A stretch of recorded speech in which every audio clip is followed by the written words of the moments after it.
Assalamualaikum warahmatullahi wabarakatuh. Alhamdulillah wassalatu wassalamu ala Rasulillah Sayyidina Muhammad ibn Abdillah wa ala alihi wa sahbihi wa man walah, amma ba'du. Para pemirsa, para pengikut dan para pecinta channel YouTube MZT Malang Raya, alhamdulillah kita bisa melanjutkan kajian-kajian kita, bisa melanjutkan pembahasan kita. Terutama pada kesempatan kali ini pembahasan kita masih membahas tentang persyaratan-persyaratan dari 4 rukun masalah zihar. Yang mana persyaratan untuk rukun pertama yaitu adalah sighot, sudah kita bahas pada video-video yang sebelumnya. Demikian juga persyaratan bagi suami atau yang diistilahkan dengan sebutan mudhahir, pelaku pemunculan ungkapan zihar juga sudah kita bahas. Demikian juga dengan persyaratan istri yang diistilahkan dengan sebutan mudhahar minha, persyaratannya seperti apa juga sudah kita bahas pada video yang sebelumnya. Maka pada kesempatan kali ini, pada video yang sekarang ini, kita akan membahas tentang persyaratan-persyaratan yang berlaku bagi musyabbah bih, yaitu perempuan yang mahram dengan si suami. Seperti apakah kira-kira persyaratan yang berlaku bagi perempuan yang menjadi objek penyamaan? Yang mana perempuan yang menjadi objek penyamaan ini merupakan mahram dengan si suami. Kaitannya dengan masalah mahram itu seperti apa ketentuan syariatnya, itulah yang akan kita bahas pada kesempatan kali ini. Yang kemudian pihak perempuan ini diistilahkan dengan sebutan musyabbah bih.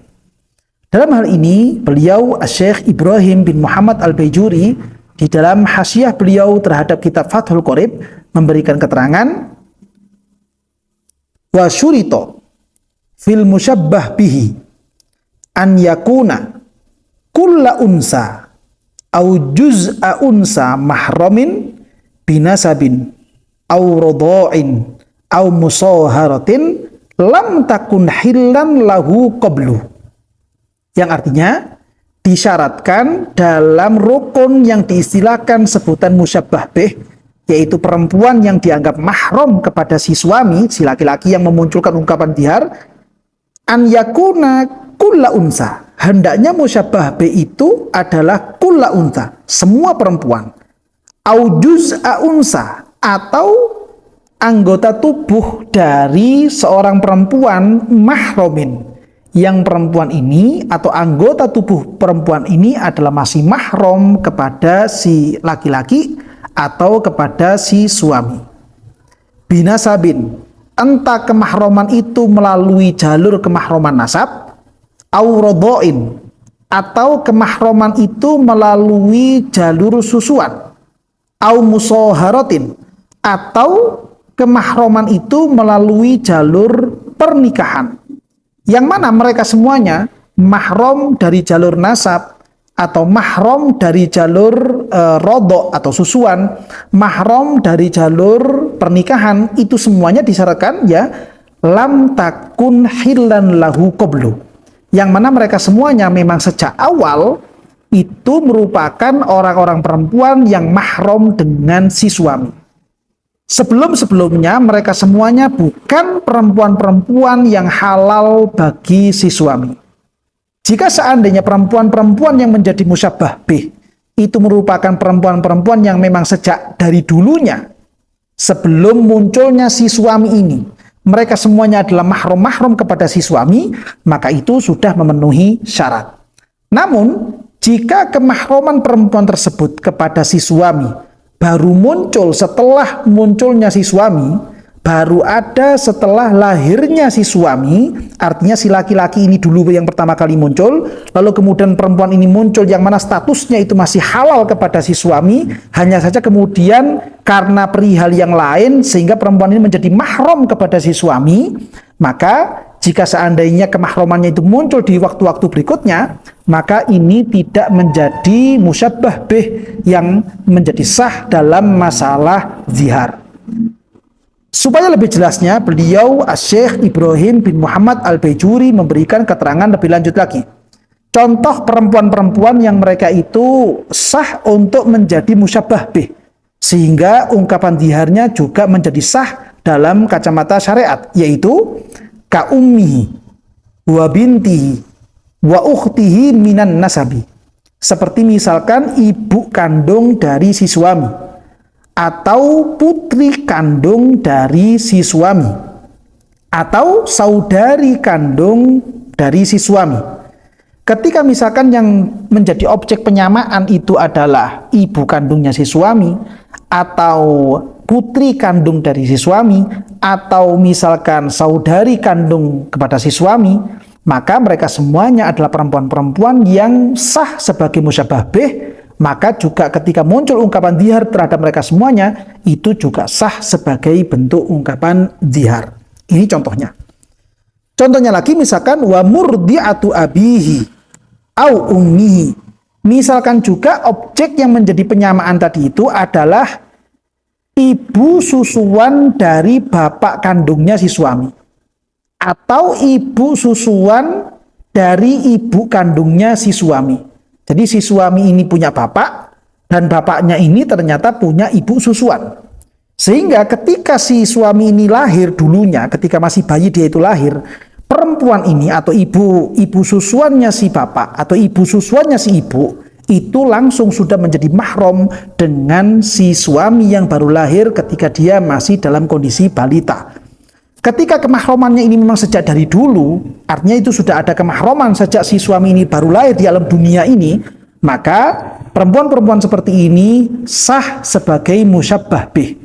Ketika perempuan-perempuan ini sah sebagai musyabbah bih, lalu kok kemudian dia itu dijadikan objek penyamaan, maka ungkapan penyamaan ini sah sebagai bentuk dhihar. Atau contohnya lagi misalkan wa zaujatu abihi allati nakahaha qabla wiladatihi au ma'aha fi mayadhar. Atau istri dari bapaknya, yang mana si bapak menikahi perempuan tersebut sebelum lahirnya suami yang masih bayi dulunya. Artinya si bapaknya suami itu dulu pernah menikah dengan perempuan yang kedua, artinya dengan istri yang kedua.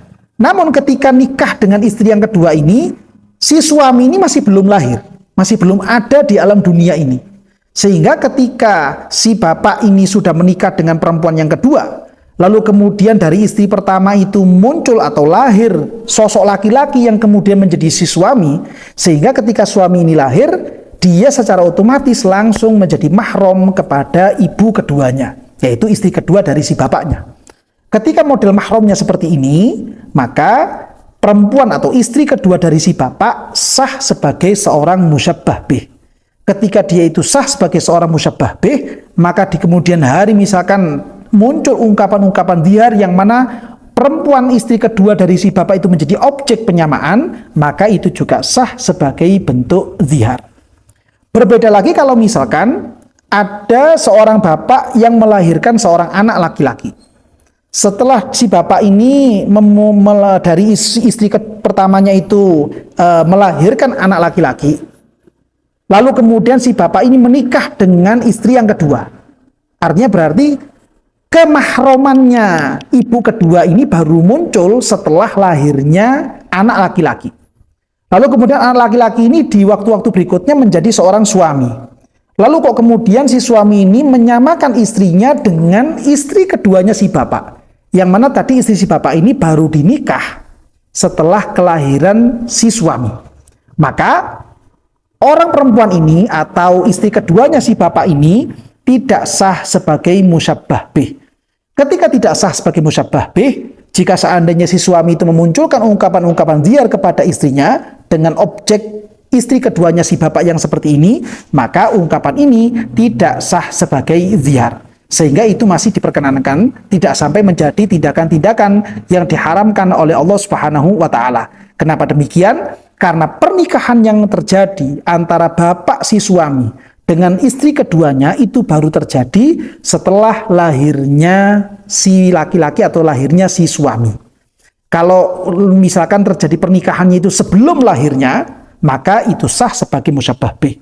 Tapi kalau misalkan pernikahannya itu setelah lahirnya si suami, maka itu tidak sah sebagai musyabbah bih.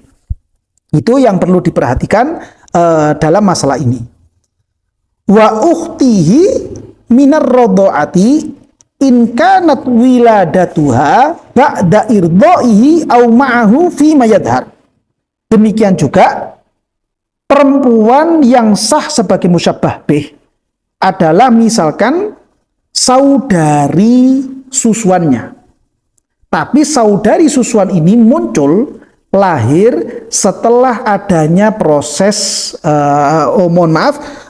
ingkar wiladatuha ba'da irdoi. Jadi perempuan atau saudari susuan ini baru lahir setelah si suami ini disusu oleh ibu kandungnya saudari susuan. Jadi maksudnya ada bayi laki-laki, yang mana bayi laki-laki ini disusui oleh perempuan, sehingga kemudian perempuan ini menjadi ibu susuannya. Setelah kemudian antara perempuan dengan bayi ini sah sebagai ibu susuan, mereka menjadi mahram dari jalur susuan. Di hari berikutnya, perempuan yang menjadi ibu susuan ini melahirkan anak perempuan. Sehingga otomatis anak perempuan dari ibu susuan ini mau tidak mau dia akan menjadi saudari susuan kepada bayi si laki-laki. Namun kelahiran anak perempuan ini terjadi setelah adanya rodho'ah, terjadi susuan antara bayi laki-laki dengan si ibu yang menyusui. Jika memang lahirnya itu setelah terjadinya rodho'ah, lahirnya anak perempuan ini setelah terjadinya susuan terhadap bayi laki-laki, maka sejak lahirnya anak perempuan ini dia sudah menjadi mahram kepada bayi laki-laki. Berarti mahramnya itu sejak dari dulu. Ketika seperti itu, maka perempuan ini bisa menjadi musyabbah bih. Ketika dia itu bisa menjadi musyabbah bih, lalu kemudian di hari-hari berikutnya setelah mereka berdua ini dewasa, kok kemudian si laki-laki yang kemudian menjadi suami ini menyamakan istrinya dengan saudari perempuan sesusuannya tadi itu, maka itu sah sebagai ungkapan dzihar. Tapi kalau misalkan ada seorang bayi laki-laki, yang mana bayi laki-laki ini disusukan kepada seorang perempuan, tapi perempuan ini sudah punya anak perempuan. Jadi si bayi laki-laki disusukan kepada seorang perempuan, yang mana perempuan ini sudah punya anak perempuan. Sehingga kemudian sebelum terjadinya penyusuan, bayi laki-laki ini masih tidak ada mahram dengan putrinya perempuan tersebut. Ketika terjadi susuan, barulah saat itu putri ibu susuan ini menjadi mahram dengan si bayi laki-laki. Sehingga kemahraman ini baru muncul di waktu-waktu berikutnya, padahal sebelumnya mereka berdua tidak memiliki hubungan mahram. Seandainya mereka berdua kemudian menjadi orang-orang yang dewasa, sudah sama-sama berkeluarga, kok kemudian si suami, si laki-laki ini menyamakan istrinya dengan saudari perempuannya ini, walaupun saudari perempuan sesusuan, tapi karena dia itu sudah lebih dahulu ada dibandingkan peristiwa penyusuannya si bayi laki-laki, maka penyamaan ini tidak sah sebagai bentuk dzihar. Karena memang wujudnya itu lebih dahulu ada, sehingga si bayi laki-laki ini menjadi halal atau tidak mahram kepada saudari perempuannya, sehingga kemudian menjadi mahram setelah adanya peristiwa sesusuan. Ini ketentuan-ketentuan yang penting untuk diwaspadai, penting untuk dipahami, supaya jangan sampai si suami itu memunculkan ungkapan-ungkapan penyamaan kepada perempuan-perempuan yang masih mahram dengan si suami. Dalam hal ini ada satu hal yang penting untuk dipahami bersama, yang mana ini juga termasuk urusan-urusan yang sangat rawan sekali.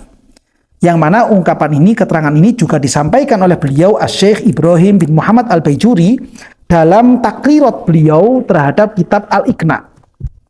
Ketika Syekh Ibrahim bin Muhammad Al-Baijuri ini memberikan catatan-catatan kaki terhadap kitab Al-Iqna, ada satu keterangan yang mana beliau memberikan keterangan wakaza bintu zaujati in kanat maujudatan qabla tazawujihi bi ummiha.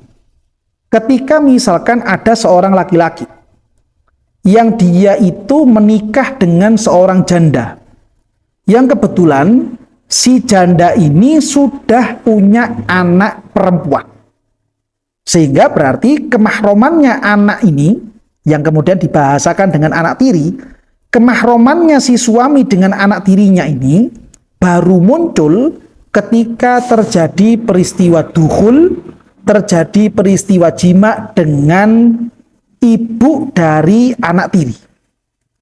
Kemahromannya baru muncul saat itu. Ketika baru muncul saat itu, lalu kok kemudian terjadi ungkapan-ungkapan penyamaan dari si suami kepada istrinya dengan perempuan seperti ini, dengan putri tirinya, dengan anak tirinya yang perempuan ini, maka itu tidak termasuk ungkapan-ungkapan dzihar. Ya. Lam yasihhat tasbihu biha. Itu tidak bisa dianggap sebagai dzihar. Alasannya, lituruwi tahrimiha alaihi binikahi ummiha. Karena kemahroman si anak tiri itu baru muncul ketika terjadi pernikahan dengan ibu dari anak tiri tersebut. Akan tetapi, beliau di sini yang ini menjadi penting bagi kita semuanya adalah wa in hadatsat ba'du bi an abana zaujatahu fatazawwajat bi ghairihi wa atat minhu bi bintin fahiya mahramatun min hini wujudiha fayasihhu tasbihu biha. Jika seandainya ada pasangan suami istri yang kemudian pasangan suami istri ini terjadi perceraian. Ketika terjadi perceraian, si istri menikah dengan laki-laki lain. Si istri menikah dengan laki-laki lain. Ketika si istri ini menikah dengan laki-laki lain setelah terjadinya perceraian, dari suami yang kedua ini lahir anak perempuan. Nah, anak perempuan dari suami yang kedua ini, secara kacamata syariat, dia dianggap sebagai anak tiri, yaitu Robibah, kepada mantan suaminya. Artinya, si suami pertama ini masih mahram kepada Robibah yang seperti ini. Walaupun anak perempuan atau Robibah yang seperti ini, dia itu lahir dari suami yang kedua. Namun karena perempuan atau si istri ini pernah terjadi hubungan badan dengan suami yang pertama, sehingga kemudian di hari berikutnya ternyata si istri ini menikah dengan laki-laki yang kedua, lalu kemudian lahirlah anak perempuan, maka si suami yang pertama memiliki hubungan mahram dengan anak perempuan dari suami yang kedua. Statusnya juga sebagai Robibah. Ketika dia seperti ini, maka kemahroman dari si putri ini juga muncul sejak dia itu ada. Ketika seperti ini, fayasihut tasbihu biha. Si perempuan ini, anak perempuan ini sah sebagai musyabbah bih. Sehingga bagi si suami ini, dia tidak boleh menyamakan istrinya dengan anak tirinya dia yang lahir dari suami kedua dari pernikahan mantan istrinya. Sebagaimana hal ini juga diingatkan di dalam kitab Umdatul Mufti wal Mustafti, bahwa anak tiri yang seperti ini juga masih mahram, yaitu ketika beliau penulis kitab Umdatul Mufti wal Mustafti memberikan satu paparan tentang satu masalah, yang mana beliau mengatakan tazawwaja imro'atan wa tallaqaha. Ada seorang laki-laki yang menikah dengan seorang perempuan, lalu kemudian terjadi hubungan badan, wa tallaqaha, lalu kemudian mentalaknya. Fatazawwajat ghairahu. Lalu kemudian si perempuan ini menikah dengan laki-laki lain. Wa atat bibintin. Lalu si perempuan ini ketika menikah dengan laki-laki lain memiliki anak perempuan. Harumat ala zaujil awal. Maka anak perempuan ini menjadi mahram kepada suami yang pertama. Alasannya li'annaha robibatun.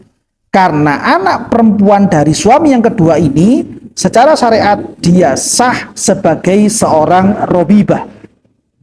Farrobibatu, maka definisi tentang robibah dalam kacamata syariat yaitu bintu zaujatil madkhuli biha, yaitu putri dari istri, entah itu istri sah sampai detik itu atau mantan istrinya yang pernah didukhul, yang pernah dikumpuli, yang pernah dijima oleh suami yang pertama. Berikutnya beliau mengatakan walam yuqayyidu bikauniha maujudatan qablan nikahi au ba'dahu. Sedangkan para ulama tidak pernah memberikan ketentuan apakah robibah tersebut, apakah anak tiri tersebut sudah ada sebelum pernikahannya dia atau setelah pernikahannya dia. Dan beliau mengatakan wal amalu bil mutlaq wajibun ila an yaridal qaidu. Sedangkan mengamalkan kondisi-kondisi yang mutlak itu wajib sampai kemudian ada qaid-qaid, ada ketentuan-ketentuan yang lebih spesifik, lebih rinci lagi. Sedangkan dalam masalah ini wala na'rifu li ahadin minal ulama'i khilafan fi dzalik. Sedangkan para ulama-ulama yang ada tidak pernah memberikan ketentuan qaid bahwa robibah atau anak tiri itu adalah mereka-mereka yang sudah ada sebelum terjadinya pernikahan. Sehingga ketika tidak ada qaid seperti ini, tidak ada ketentuan yang seperti ini, entah anak perempuan itu ada sebelum terjadinya pernikahan atau anak perempuan itu ada setelah terjadinya pernikahan, mereka semuanya sah sebagai robibah. Ketika dia itu sah sebagai robibah, lalu kemudian dia itu munculnya setelah terjadinya pernikahan dan juga terjadinya hubungan badan antara si suami dengan si istri, Imam Bejuri, Syekh Bejuri dalam takriratnya memberikan pernyataan fayasihut tasbihu biha, maka sah dianggap sebagai musyabbah bih. Oleh karena itu dalam masalah yang seperti ini, walaupun ini agak jelimet atau agak rumit, penting bagi kita semuanya untuk lebih waspada, penting bagi kita semuanya untuk lebih berhati-hati supaya kita tidak sampai memunculkan ungkapan-ungkapan penyamaan istri kita dengan perempuan-perempuan lain yang masih memiliki hubungan mahram dengan si suami. Mudah-mudahan dari keterangan ini bisa memberikan kejelasan, bisa memberikan keterangan yang gamblang kepada kita semuanya, dan barangkali mungkin ada keterangan-keterangan yang kurang jelas atau mungkin ada pertanyaan-pertanyaan susulan, maka bisa Anda sampaikan melalui kolom komentar atau melalui nomor admin yang telah tertera pada layar YouTube Anda. Mudah-mudahan kita semuanya senantiasa dibarokahi dan dirahmati oleh Allah Ta'ala, sehingga kita semuanya bisa menjadi orang-orang yang selamat dunia sampai alam akhirat nanti. Amin ya rabbal alamin.